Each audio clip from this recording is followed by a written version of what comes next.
Saudara-saudara yang kekasih di dalam Tuhan, mari kita siapkan kehidupan kita untuk diisi dengan kebenaran firman Tuhan lewat Rema Rama saat ini, Rabu 9 September 2020. Kita berdoa untuk membaca firman Tuhan. Engkau sumber segala hikmat dan pengertian, ya Tuhan.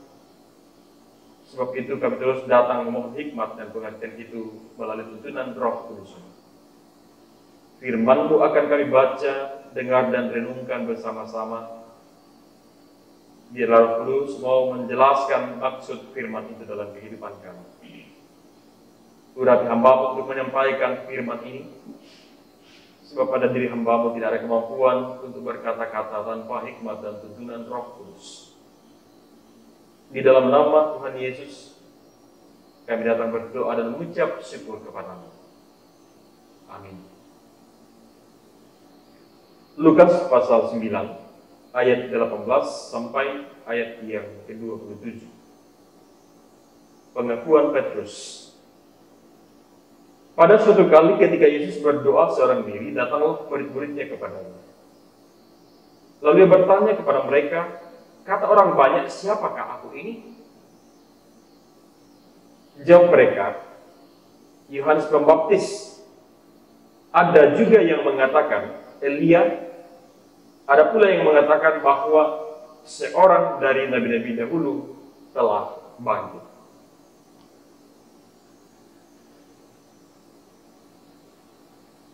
Yesus bertanya kepada mereka, menurut kamu siapakah aku ini? Jawab Petrus, Mesias dari Allah. Lalu Yesus melarang mereka dengan jelas, dengan keras, supaya mereka jangan memberitahukan hal itu kepada siapapun. Dan Yesus berkata, anak manusia harus menanggung banyak penderitaan dan ditolak oleh tua-tua, imam-imam, kepala dan ahli Taurat, lalu dibunuh dan dibangkitkan pada hari ketiga. Katanya kepada mereka semua, setiap orang yang mau mengikut aku, ia harus menyangkal dirinya, memikul salibnya setiap hari dan mengikut aku. Karena barang siapa mau menyelamatkan nyawanya, ia akan kehilangan nyawanya. Tetapi barang siapa kehilangan nyawanya karena aku, ia akan menyelamatkannya. Apa gunanya seorang memperoleh seluruh dunia, tetapi ia membinasakan atau merugikan dirinya sendiri? Sebab barang siapa malu karena aku dan karena perkataanku, anak manusia juga akan malu karena orang itu apabila ia datang kelak dalam kemuliaannya dan dalam kemuliaan Bapa dan malaikat-malaikat kudus. Aku berkata kepadamu, sesungguhnya di antara orang yang hadir di sini ada yang tidak akan mati sebelum melihat kerajaan Allah. Saudara-saudara, kita menggumuli firman ini dalam sebuah kalimat, sangkal diri, pikul salib, ikut aku. Setelah berdoa, Yesus mengajukan pertanyaan, kata orang banyak, siapakah aku ini? Menurut orang banyak, Yesus sama seperti nabi-nabi yang telah hadir sebelumnya di tengah-tengah bangsa itu.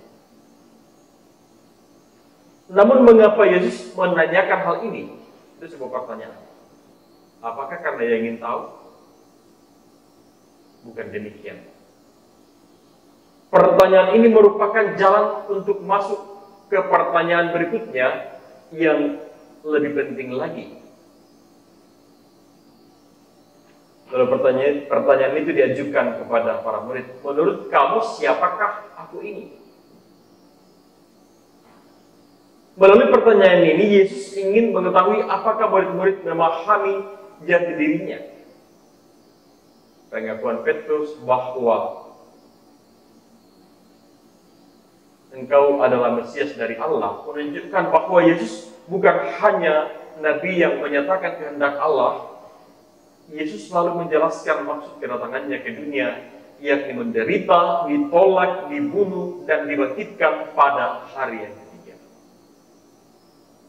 Ini bukanlah rencana, ide atau perkiraan, melainkan penggenapan dari apa yang telah direncanakan sebelum dunia dijadikan. Rencana ini adalah bagi keselamatan manusia. Terus saudara, murid-murid tentu tidak menginginkan semua hal itu terjadi pada Yesus. Namun Yesus berkata bahwa murid-murid pun harus melakukan hal-hal yang sama, menyangkal diri, memikul salib, dan mengikut Dia dalam ayat ke-23. Prinsip kehilangan nyawa untuk mendapatkannya berlaku juga untuk pelayanan kita terhadap sesama. Jika kita hidup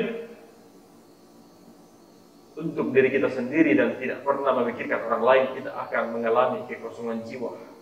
Namun jika kita memberi dengan murah hati untuk melayani orang lain, semua itu akan kembali berlipat ganda dalam kehidupan kita.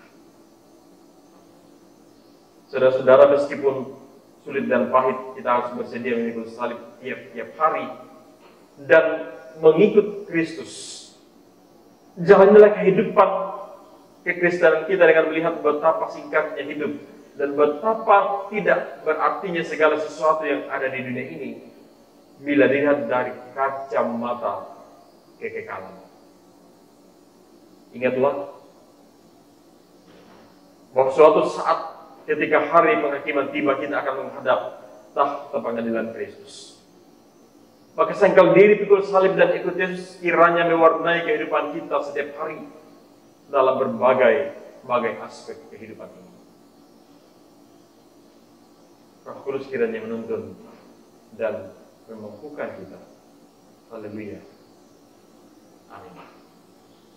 Mari kita berdoa. Terima kasih Tuhan, firman-Mu kembali menyadarkan kami untuk terus menyangkal diri kami dalam memikul salib kami dalam perjalanan dan pengembaraan kehidupan beriman kami di tengah-tengah dunia ini.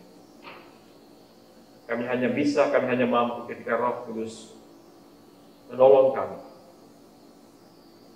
Biarlah firman ini terus menjadi pegangan bagi kami selaku anak-anak. Berkati dan peliharakan kami Tuhan dalam sepanjang kehidupan kami. Kehidupan seluruh jemaat-Mu dalam berbagai rutinitas, bahkan pergumulan hidup mereka. Kami doakan pemerintah bangsa dan negara kami dalam berbagai macam pergumulan, terutama dalam masa-masa pandemi ini dan juga dalam masa-masa suksesi pemilihan kepala daerah di berbagai tempat, termasuk di tempat kami. Saya percaya Tuhan, Roh terus menerus ada, menuntun dan memberkati kami.